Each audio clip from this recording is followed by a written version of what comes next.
So I'm Michael. I'm an entrepreneur. My first company I started in Austria. It was about hardware and NFC technology back when startups were a very new thing in Austria. And then I went on and I built tech teams. And now I'm the CTO of Walls.io, where again I build a team and I'm enthusiastic about startups, which is why I'm on the board of AustrianStartups, and I'm also enthusiastic about building apps and software without coding skills, because I think that it can help many people to visualize or create their dreams.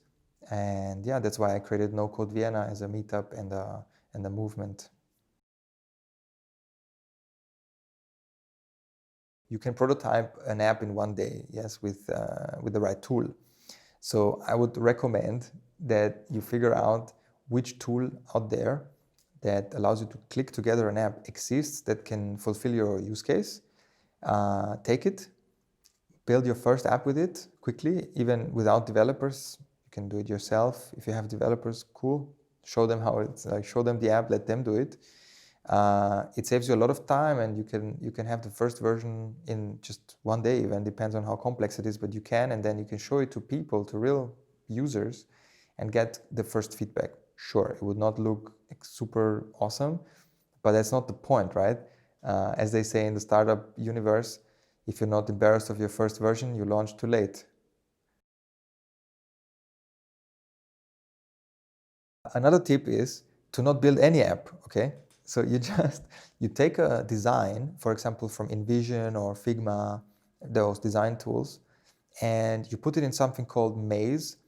And Maze basically allows you to give users your design and give them tasks. So you tell them, try to reserve a restaurant at this restaurant name, and they try to do it in your design, in your mock-up. And it's not an app, right? It's just, and they try to click around and figure it out. And Maze will measure how many clicks they need to get there, and if they do mistakes. And of course, there is only one path to the truth. And the idea is that the user find this path as fast as possible. But if they don't and they click somewhere else, then Maze will tell you later on where they got lost and where they thought it is in your app, right? And then you can go and update your design, and you can run this experiment again. And you do it as long as you get the best outcome, right? You have users going straight line to the features that you want them to go to. Another tip might be to make sure that your data is in the right place and it's not locked into some app, some no-code app, for example, that doesn't let you export it easily. Because then it's a pain when you want to migrate to a different version, to maybe an app that you host yourself somewhere, you program your own version. But your data is somewhere in an app like Bubble, for example. I'm just saying, Bubble is great, but the data is locked in there and you have to export it as CSV, and it's a pain. So make sure that your data is in a place like Airtable or Google Sheets or in your own API, even if you already have one, and use the tool to connect to those things instead of having the data within that tool. Just makes life easier in the future if you migrate to a proper version. If you're prototyping any hardware, then it's a good idea to prototype it in your own city, like close to you, if possible. So you can do a lot of iterations and you can move fast. And even if it costs a bit more money to create that hardware, because you might be living in a city that is not the cheapest or something, but it still pays off because you do a lot of iterations, maybe 10, and then you have a version that you think is the one that you want to sell. Only then, of course, go and outsource it to China or something where you can produce mass.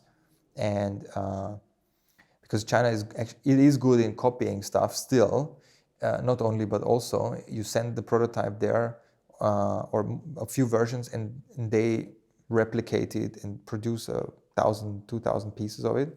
That makes sense. So in our startup, in Real Life Connect, back then, we wanted to create photo booths, and it's a photo booth, right? It has to be pretty big, and it would be expensive to produce something in China, then get the version, and then we don't like it, and then get another, right? So of course we built it here in Vienna, and we did many iterations, and we built it from acrylic glass, which, yeah, I mean, it's not the most durable or something, but it was quickly moving. Right? You can cut it with laser, and we sent them like 3D models in like files. I don't even remember the file format that it was back then, but I did it with Google Sketch or something back then, right? So I sent it to the guy, and he lasered it and bent it and everything.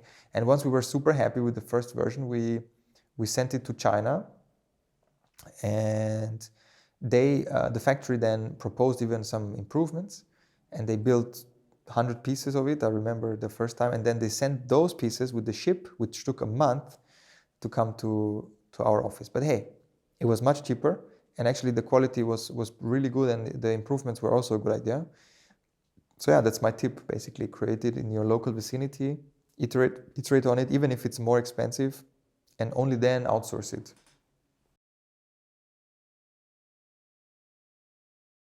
As you know, I'm very passionate about prototyping in general, because I think that it can bring a lot of value to many companies. That's why I'm talking about NoCode in my free time, because I create a YouTube channel about it, and I have a meetup about it, and also in AustrianStartups I'm trying to influence the leadership in that direction, because I think it can bring a lot of value to prototyping, but to anyone that doesn't have tech skills.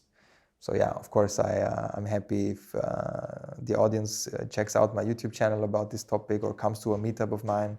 It's very easy to find, because you simply type in NoCode Vienna or my name into YouTube or into meetup.com, and you find this stuff.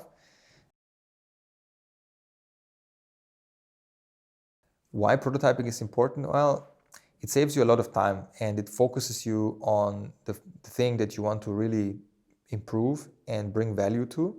So instead of going out and building the full version of an application or of a service, you're focusing on the core that you want to deliver. And this way you are able to move fast and make experiments, many experiments, to find the way to the value that you want to create. I think prototyping helps also people, especially smart people, that really know how to create the whole app experience, but basically dials them down to the thing that really matters.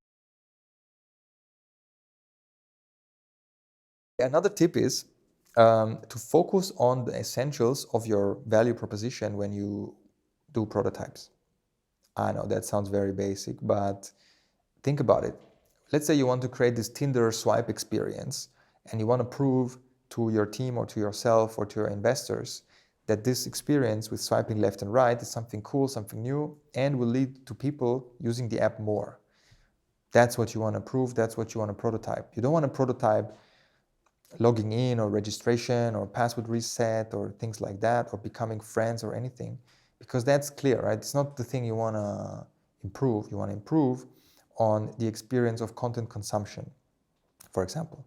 So I would recommend, when you do any kind of prototype, even if you develop it, if you do no code or anything, even in design, you want to make sure that you first test the value proposition that is most relevant and most uncertain to you.